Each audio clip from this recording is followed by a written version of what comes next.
My name is Putri Samudra.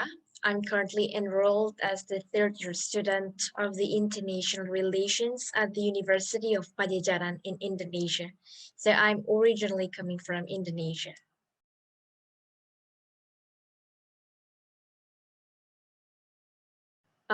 Maybe this challenges more to how the diversity competes to form an effective idea to answer the existing status quo.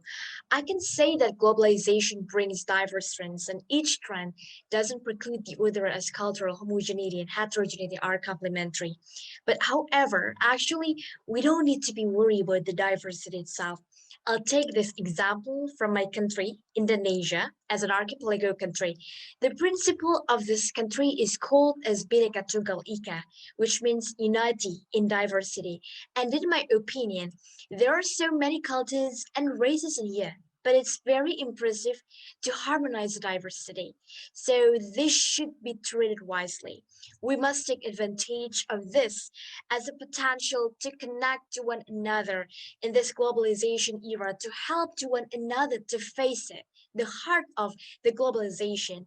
There are two things should be reminded by all of us so far. Respect, that's the first one. And the second one is tolerance. Those are the key, no matter who we are. That's all the question and the answer from me.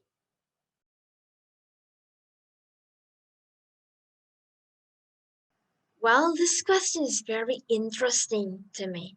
In my opinion, to make women break through it in our societies is to anticipate the greatest possible threat by enlarging the narrative of gender equality and women empowerment based on the SDG number 5.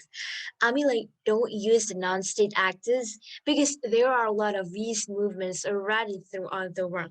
I highlight the importance of state as it has a big share in protecting its people, especially women. And however, they don't oftentimes exist for this.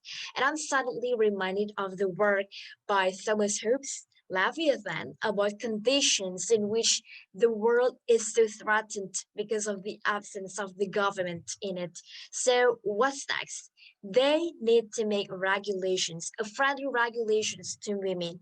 They also need to carry out diplomacy to implement this fifth SDG point to various bilateral and multilateral forums. We also forgot oftentimes to make such an inclusive regional regulations for this community. So that's basically the answer for making the women break through it by the help of the state as the guardian for the women.